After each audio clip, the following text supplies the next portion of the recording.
Assalamualaikum warahmatullahi wabarakatuh. Welcome back to my channel. Selamat berjumpa kembali tentunya di channel ini teman-teman. Dari beberapa cuplikan video di depan juga tentunya, dan sekarang kita akan beralih tema atau beralih informasi tentang berita olahraga untuk hari ini. Bagi teman-temanku semuanya yang baru berjumpa atau yang baru bergabung dengan channel ini, silahkan tinggalkan jejak dengan cara berkomentar di video ini tentunya. Pembahasan yang akan kami bahas untuk hari ini dengan pembahasan yang tak kalah menarik untuk teman-teman semuanya, yang hanyalah bersifat sebuah hiburan semata saja. Pembahasan untuk hari ini yang akan kami bahas yaitu adalah Arne Slot hadapi kendala di lini depan Liverpool jelang laga penentu di Liga Champions ya. Apakah kendalanya akan kita bahas. Dari beberapa informasi berita olahraga bahwa langkah Liverpool memasuki fase krusial pada musim ini tidak berjalan mulus, yaitu kekalahan 2-3 dari Bournemouth pada hari Sabtu malam mengakhiri catatan 13 laga tanpa kekalahan mereka di semua kompetensi. Hasil tersebut yaitu memperpanjang kesulitan untuk deret di Premier League. Liverpool kini hanya meraih 4 poin dari 5 laga terakhir di Liga dan mencatat kemenangan dalam 5-18 pertandingan terakhir tentunya. Situasi yang memukul ambisi dari finish di 4 besar juga di tengah tekanan itu, yaitu pasukan dari Arne Slot sendiri harus segera mengalihkan fokus dan Liverpool akan menjamu Karabakh ya pada hari Kamis dini hari dengan target pengamanan tepat di 8 besar Liga Champions tentunya teman-teman. Kondisi skuad dan masalah kebugaran, yaitu penentu energi sejumlah pemain Liverpool, yaitu terlihat jelas pada menit-menit akhir laga di markas Bournemouth, dan situasi ini juga telah menyoroti tantangan besar yang dihadapi Arne Slot dan juga mengingat terus ya mengandalkan grup permainan yang sama sepanjang jadwal Januari yang sangat padat. Liverpool juga penentu laga tersebut dengan 6 pemain absen karena cedera dan kendala lainnya. Dan klub juga masih menunggu perkembangan dan kondisi Joe Gomez yang ditarik keluar pada babak pertama setelah berbenturan dengan Alisson Becker tentunya teman-teman. Dan jika untuk Ibrahima Konate tetap absen ya karena alasan kemanusiaan juga, dan ketersediaan Gomez membuat Wataru Endo berpotensi dipaksa tampil semenjak awal untuk mendampingi kapten Virgil van Dijk di jantung pertahanan tentunya. Dalam kondisi ini juga untuk pemain muda yaitu adalah Welty Luki tentunya akan mengisi bangku cadangan. Untuk rotasi, formasi, dan dilema Muhammad Salah.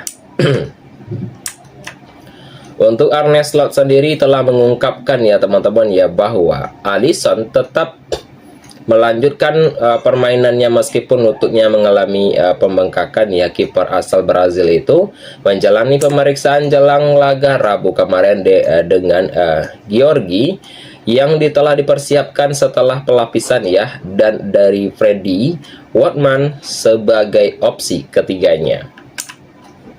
Di sektor kanan absennya Connor ya juga hingga akhir musim tersebut, yaitu membuatnya menjadi salah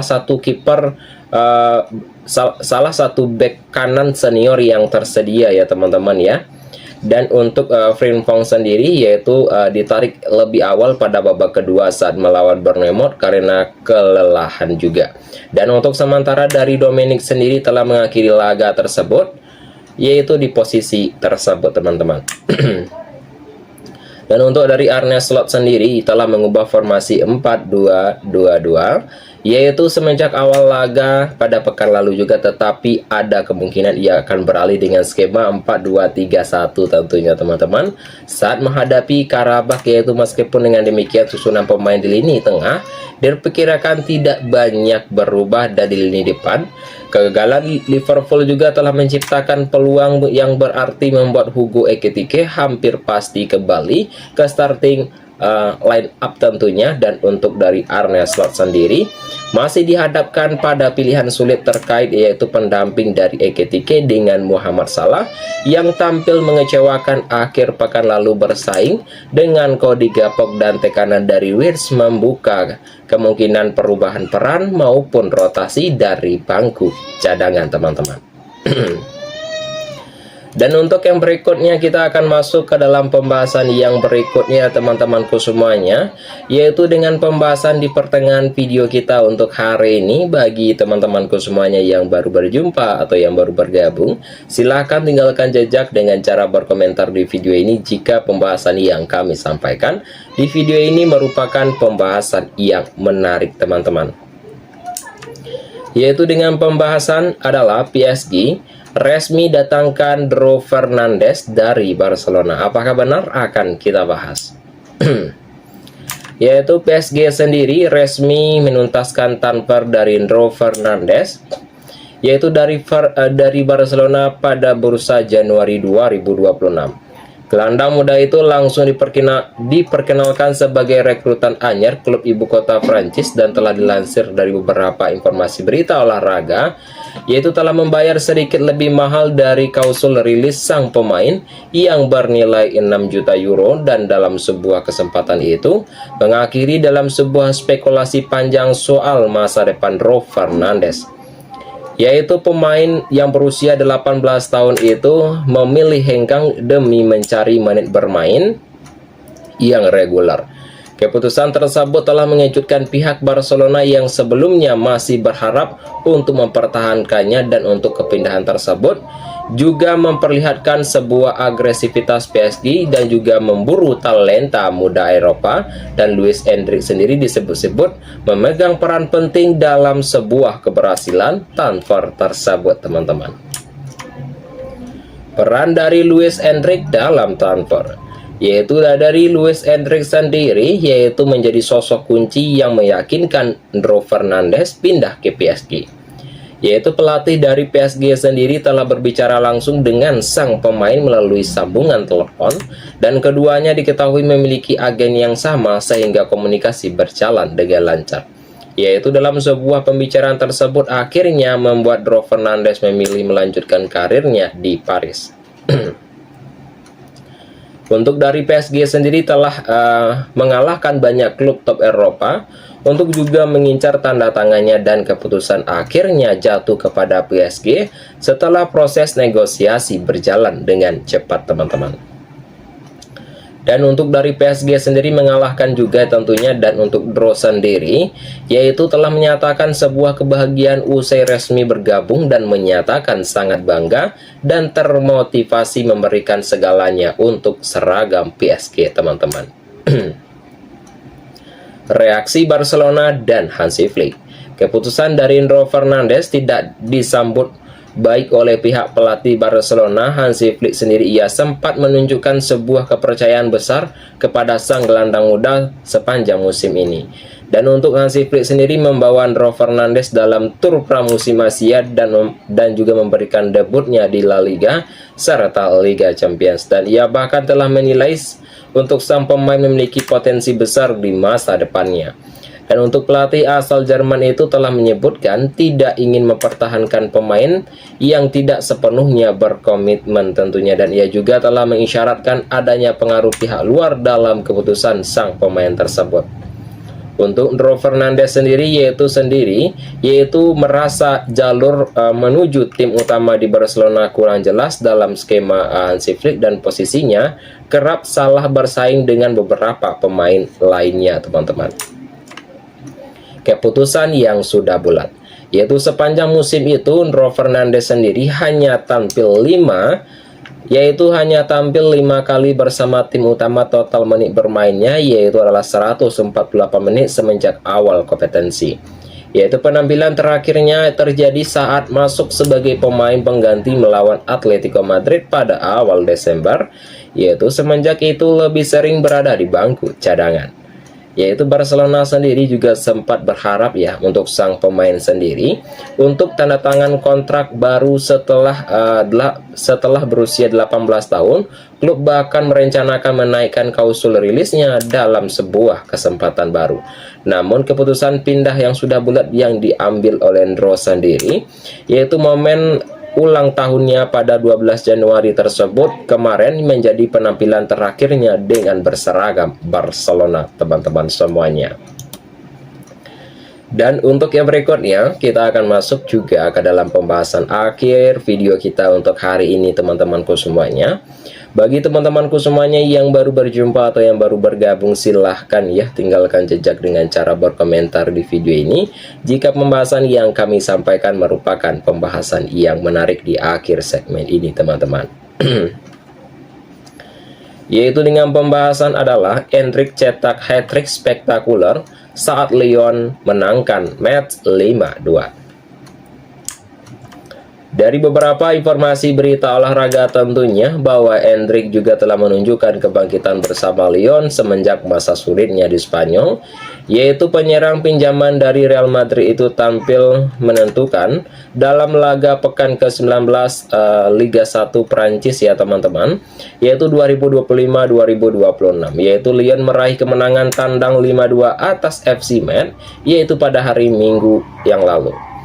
Yaitu pada hari tersebut telah mempertegaskan peran sang pemain muda sebagai motor seragam utama tim itu tersebut.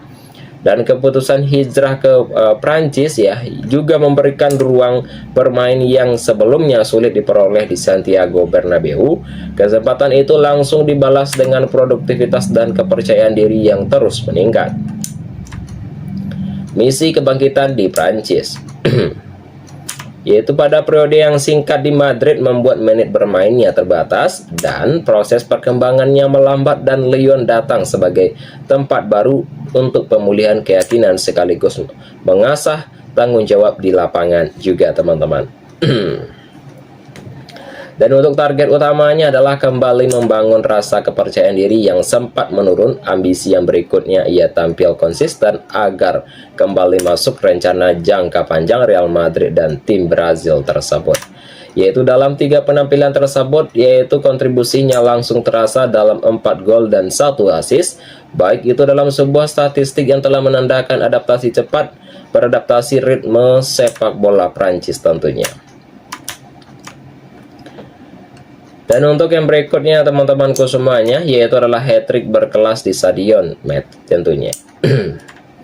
Yaitu penampilan terbaik yaitu terjadi pada Lyon bertandang ke markas Metz, yaitu dengan dominasi serangan semenjak menit awal. Gol pembuka telah diciptakan sebelum menit ke-15 lewat penyelesaian dingin yang mencerminkan kematangan usia muda. Gol kedua sempat dianulir karena posisinya offset juga, dan tetapi tekanan tidak pernah surut juga, yaitu menjelang jeda ia kembali mencatatkan nama di papan skor untuk mengambil keunggulan tim itu sendiri. Dan selepas tim minum, intens untuk serangan dari Lyon tetap terjaga melalui pergerakan yang agresif dan pressing tinggi, dan ruang di lini belakang Metz terus dieksplorasi hingga tercipta peluang untuk peluang demi peluang, teman-teman. Yaitu momen penutup hadir lewat eksekusi penalti di menit akhir, dan pertandingan tersebut Endrick telah menuntaskan laga dengan hat-trick yang mengantarkan Lyon pulang membawa 3 poin penting tentunya. Dan performa tersebut juga memperlihatkan bahwa masa peminjaman bukan sekedar persinggahan, dan ia juga telah menjelma jadi simbol kebangkitan sekaligus pesan kuat bahwa potensinya masih sangat besar di level Eropa tentunya, teman-teman. Dan untuk yang berikutnya sedikit kita akan membahas ya pembahasan yang berikutnya, teman-teman, dengan pembahasan yang tak kalah menarik juga yang akan kami sampaikan di video ini untuk teman-teman semuanya. Jangan lupa untuk terus tinggalkan jejak dengan cara berkomentar ya di video ini jika pembahasan yang kami sampaikan merupakan pembahasan yang menarik, teman-teman. Untuk pembahasan yang berikutnya yaitu adalah mahal-mahal beli striker, yaitu Carragher. Arsenal tetap kalah kelas dari Manchester City dan Liverpool. Apakah maksudnya akan kita bahas juga. Yaitu kekalahan yang menyakitkan Arsenal dari Manchester United di Emirates Stadium memicu sorotan yang tajam. Yaitu legenda Liverpool Jamie Carragher langsung memberikan analisis yang menohok terhadap performa The Gunners. Untuk Carragher sendiri telah menilai ya masalah utama Arsenal bukanlah mentalitas yang lemah dan ia justru menunjukkan kekurangan kualitas individu di lini serang sebagai biang kerok segalanya. Sebagai biang kerok kegagalan ya teman-teman. Dan untuk kekalahan 2-3 dari Setan Merah membuat posisi Arsenal di puncak klasemen di Liga Inggris kian terancam.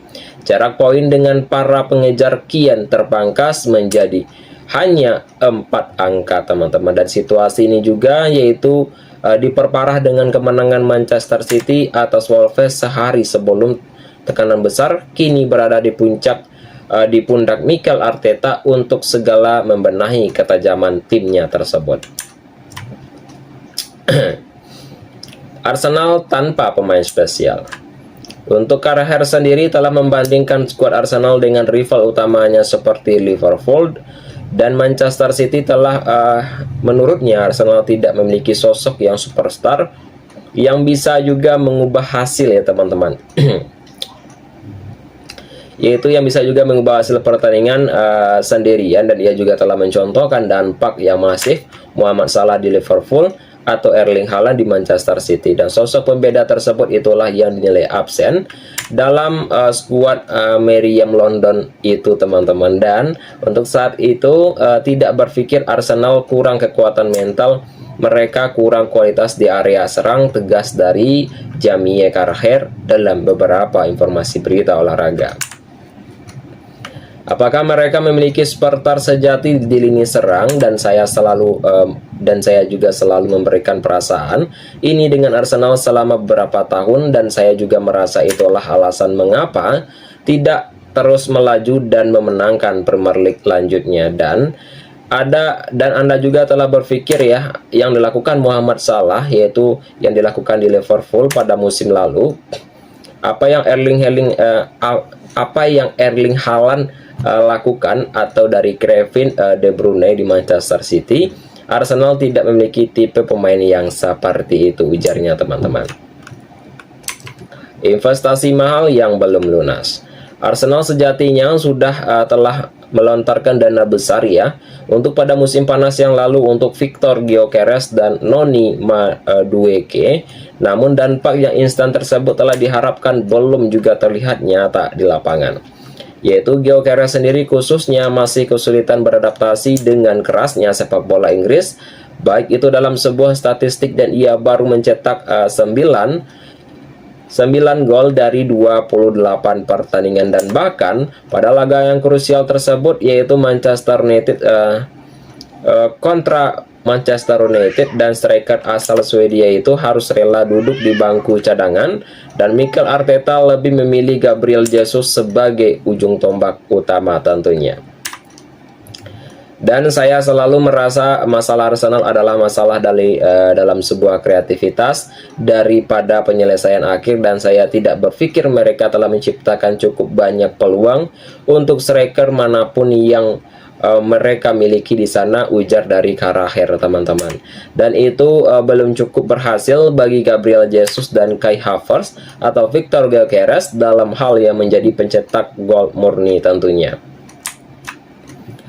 Juara lewat jalur bertahan. Meskipun telah melontarkan kritik pedas juga, baik itu dari Carragher sendiri tetap untuk menjagokan Arsenal ya teman-teman, yaitu sebagai kandidat kuat juara. Namun ia telah meyakini kunci gelar juara bukan ada di lini depan, baik itu dalam sebuah solidaritas yang dinilai akan menjadi faktor penentu di akhir musim tentunya.